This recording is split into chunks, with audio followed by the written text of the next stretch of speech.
Hey, Soul Tribe. Welcome back to Peace in a Pod. I'm Loretta. For those that are new here, welcome. I hope that everyone has been having a wonderful start to 2026.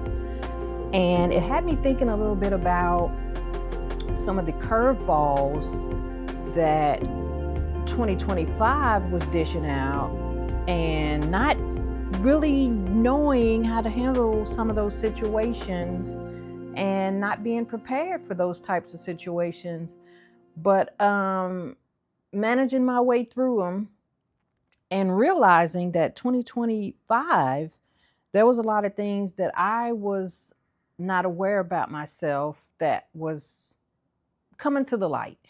And one of those things was I actually was losing myself, like me as Loretta. I did not know who I was anymore. I was so like stuck in a world where I was kind of like being driven by work, to be honest with you. And for my returning listeners, you've heard from the beginning when I started the podcast about some issues I was having at work with a certain supervisor. And I haven't really spoke on that much. I don't really talk about that stuff anymore. I like to not bring up bad energies, not that I don't want to face them, but I've already dealt with that part of my life and moved on, and I don't really like want to just keep I don't enjoy just constantly talking about it because that doesn't get the same reaction that it used to. It's already done and over with, so I just let it be. But in that position that I was in, I I was having this supervisor that I was allowing things to get to the point where I wasn't speaking up for myself. I wasn't really being me, the person that I knew years ago. I kind of lost. And in that role, I was just kind of like, well, I don't want to ruffle any feathers. I'm just going to do what I need to do and, make it through the day type of thing. And it got to the point where I pretty much given up all my power and I was lost. And I got to a point where I had to seek therapy in certain situations because it was like trying to talk to friends and family. It can become a little bit exhausting when you're constantly talking to the same people about something that and it's like you don't want to overload them or come off as just someone who's complaining about life, complaining about their job all the time. And you just don't want to be put in a light where just you can't seem to just be happy. So I started seeing a therapist to kind of help me get through some areas that I was going through emotionally and mentally. And when I was able to talk about these to a neutral person, these experiences to a neutral person, it actually helped me like think differently from the way that I was normally approaching the experiences that I was going through. And I started realizing that I was basically losing my power by reacting the way that I was. And I didn't see that I am the director of my life, not my environment, not my supervisor, not my friends and family. Like I am the director of my life. We all are the directors of our own life. And we have to like not allow ourselves to get drained or allow situations or people to drain us and make us feel weak or that we're less than. Not allowing those people and situations to control us in a way that makes like feel like you don't have any power, like you don't have any say so, you don't have any control over anything. You just kind of you know show up, get to work, and whatever they say go type of thing. And it's like, no, you do have a voice. You can speak up and speak on things, and some people may not like what you say or what you have to say, and that's okay, because we're not here to please people. It's not our job to run around and being yes men and yes women. If there's something that you don't agree with, you have the right to speak up on it. And, I used to be the person that would speak up on things, but the problem is I was in a situation where I had someone who was not receptive to information. They had a bit of an ego and a narcissist personality to where they were like, I'm the boss. I've been a supervisor for this amount of time, blah, blah, blah. And it's like, no one wants your job, lady. I'm just simply providing some insight on how we can make things a little more efficient and maybe get the turnover rate down to where people would want to stay here longer. So for me, I had a voice of sharing ideas on to improve processes, to improve the team, and it was not received well. So I had a bit of a different situation where I was speaking up on things. It just the person just didn't care. Like it just that's the only way to explain it. She just did not care. But going through all of that, I realized I had given away like almost all my power by the way I was responding, the way I was reacting in those situations. And I had to stop. I had to make some changes with me. I couldn't change her. I gave up on like, let me try this approach with her. Let me try that. No, because it was something that I needed to do. And um, I was allowing her to speak to me a certain way that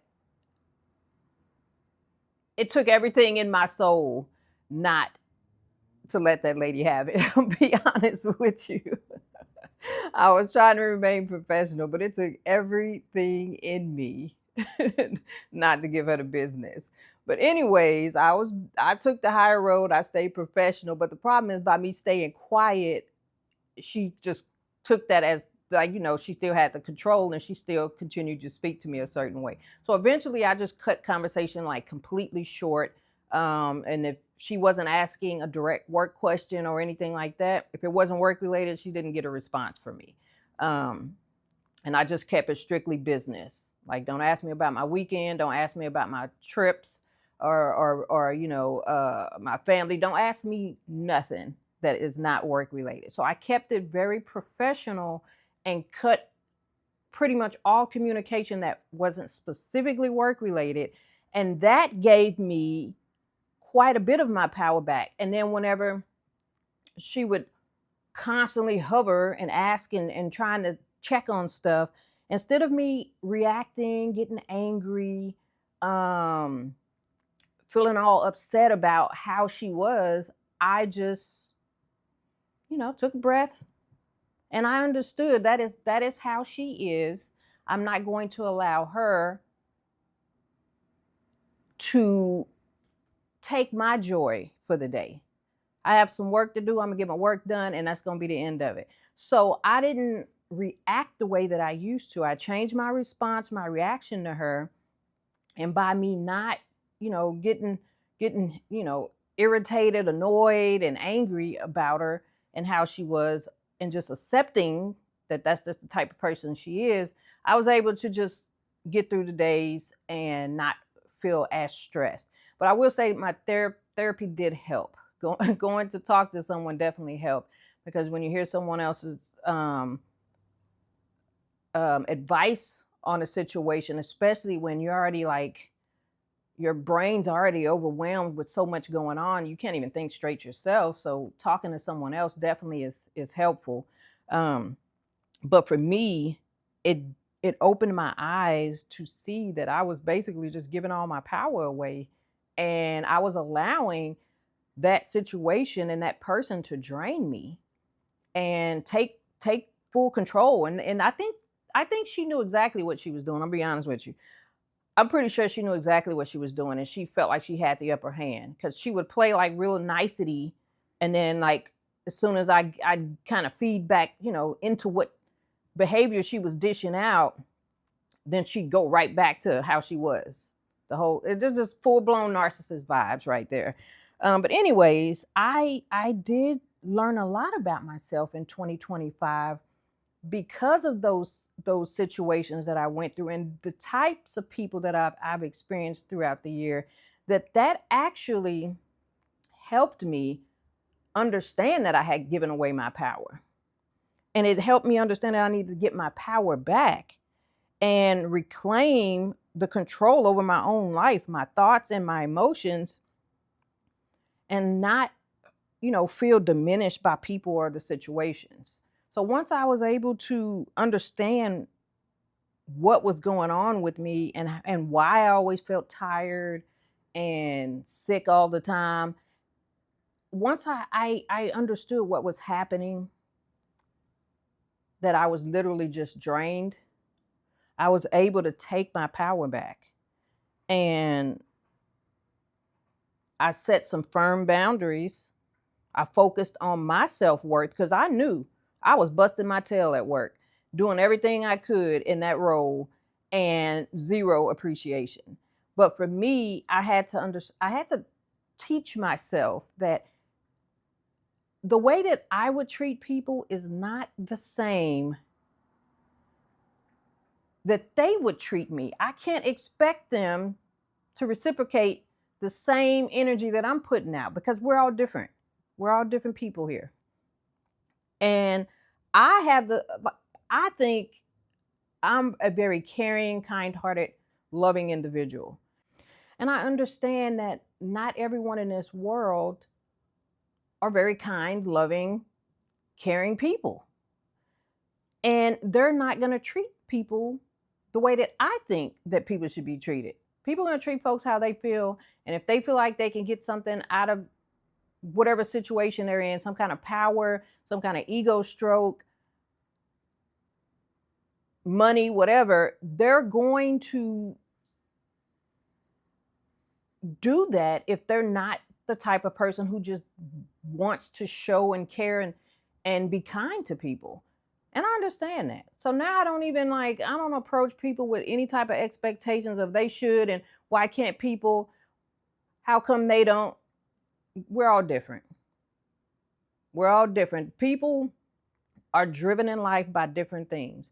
I choose to allow love and the kindness of my heart to drive me with my decisions in life. I'm not going to be out here just pooping all over folks trying to get to the top. And some people, they don't care. That they want to have the power, they want the control. They allow their ego to drive them into their future and, to what it is that they're seeking. But once I was able to set those firm boundaries, I focused on my self-worth and took responsibility for my own reactions and stopped relying on external validation. I felt so relieved that I was able to make some clear-headed decisions to move forth and focus on me and my mental health and my physical health, my spiritual health, my emotional health. And when I started focusing on me, everything shifted. I stopped looking externally for solutions and started looking internally because the answers were already within me. But I was so frustrated at how everything was going. And it's like, why won't these people listen? And, I have great ideas. And what's wrong with these people? After a while, it just became, you know what? I'm exhausting myself way too much, putting way too much energy and passion into this. And I need to turn all of that around and put all of that energy and passion into myself. And it was probably the best decision I ever made for 2025. I'm gonna be honest with you. So if you find yourself feeling like you're just exhausted, drained, you're not being heard, you're not being valued, maybe take a look and see who's controlling your power, who's directing your life, what's directing your life. Is it your surroundings that's directing your life, or is it you that's directing your life? Taking your power back is about shifting from feeling like a victim to being an empowered individual, recognizing your inherent strength and choosing how to respond to the world. Thank you all so much for tuning in to Peace in a Pod. As a friendly reminder, if you have not gotten my self-help guide, you can find that along with some daily journals on Amazon. The guide is called Thriving Through Chaos, a guide to finding strength in life's storms. The 90-day affirmation daily journals can be found on Amazon as well. I have different versions of the journal: abundance, health, love and relationships, grounding. All can be found on Amazon. I will drop the link in the description box. Also, you can check out my Shopify store and find some pretty cool merchandise. All links will be listed in the description box below. And once again, thanks for tuning in to Peace in a Pod. And I will catch you guys next time. Bye. Thank you all so much for tuning in to Peace in a Pod. Please do comment, like, follow, share, rate, subscribe, all of those things. And I will catch you guys next time. Thanks for tuning in. Bye.